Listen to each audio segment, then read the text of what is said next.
박재호 할아버지, 올해 74.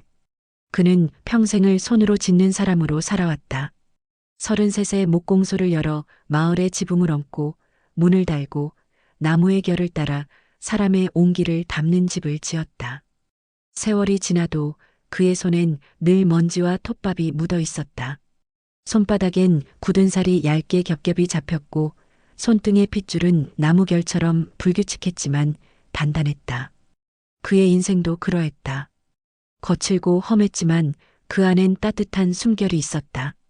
하지만 그토록 열심히 살아낸 시간 뒤로 박 할아버지의 지금은 조금 다르다. 목공소 문은 닫은 지 벌써 3년이 되었고 집안엔 조용함이 오히려 꽉 차 있었다.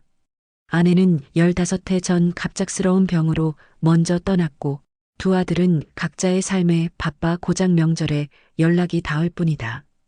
작은 손자들이 마당에서 놀던 그 시절은 이제 사진으로만 남았다. 이따금 거실 한켠에서 들려오는 벽시계 초침 소리와 보일러가 켜졌다 꺼지는 소리만이 박 할아버지가 살아있다는 증거처럼 느껴졌다. 그의 하루는 점점 짧아졌다. 아침엔 일어나 혼자 밥을 짓고 전날 남긴 반찬을 꺼내 먹는다. 그 후엔 마당을 한 바퀴 돌고 낙엽을 쓸고 뜨개질을 하거나 라디오를 듣는다.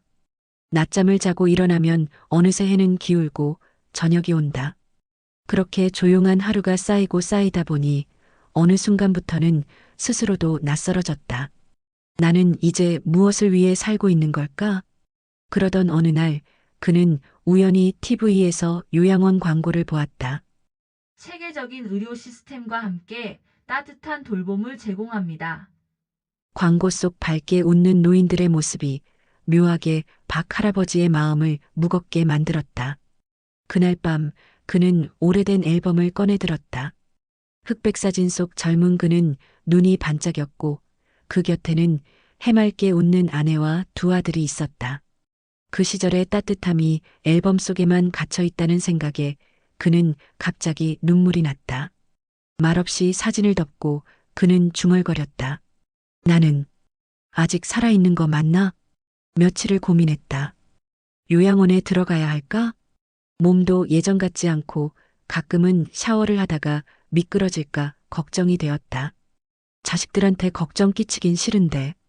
그래서 그는 요양원을 둘러보기 시작했다. 근처에 있는 몇 군데를 둘러보며 상담을 받았다. 시설은 좋았고 정해진 식사 시간, 간호사들의 정성도 느껴졌다. 하지만 마음 어딘가엔 묘한 불편함이 남았다. 여긴 너무 고요하다. 누가 나한테 이름을 불러줄까? 그는 깨달았다.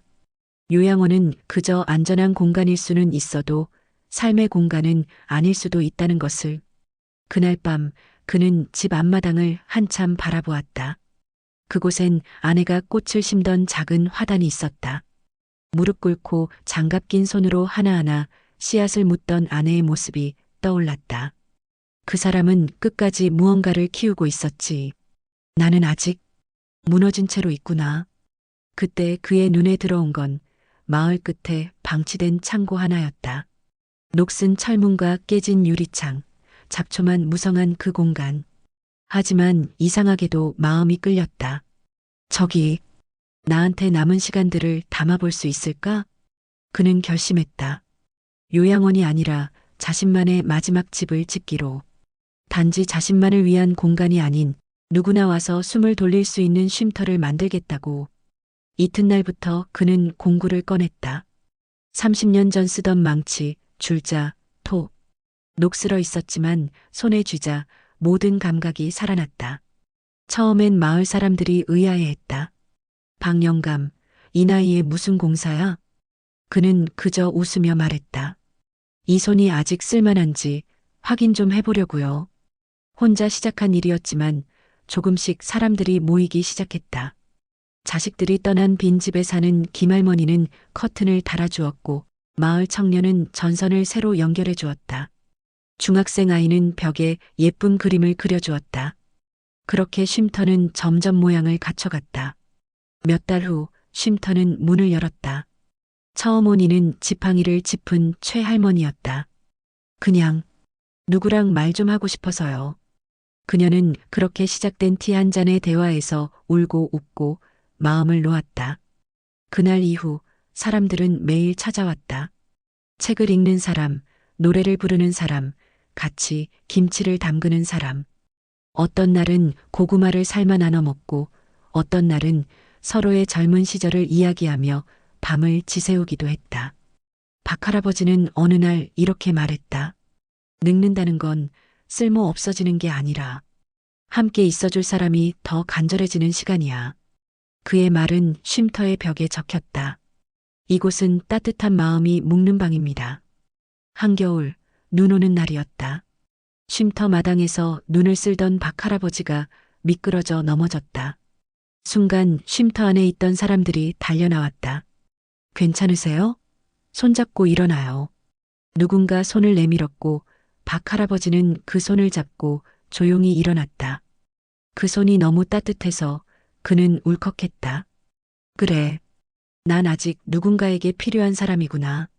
그날 밤 그는 일기장에 이렇게 썼다. 요양원은 안락함을 주지만 쉼터는 삶을 준다. 나는 여전히 살아있다. 나는 지금 다시 피어나고 있다. 이 이야기를 듣고 계신 어르신이 계시다면, 혹시 스스로를 외롭고 무력하다고 느끼고 계시다면, 제발 이 말을 기억해 주세요. 당신은 절대 혼자가 아닙니다. 당신의 삶은 지금도 누군가에게 큰 의미입니다. 말 한마디, 미소 하나, 손길 하나로 누군가를 살릴 수 있는 힘이 바로 당신에게 있습니다. 요양원은 선택이지만 결론이 아닙니다. 당신의 손으로 다시 지을 수 있는 삶이 있습니다. 쉼터 같은 공간은 어디에나 만들 수 있습니다. 당신 마음속에도 말이죠. 나이는 숫자일 뿐입니다. 삶은 마지막까지 쓸 수 있는 이야기입니다. 그 마지막 장을 아름답게 남기고 싶은 분들에게 이야기 하나, 마음 하나, 위로 하나가 다시 살아갈 이유가 되길 바랍니다. 그리고 박할아버지는 오늘도 쉼터의 문을 엽니다.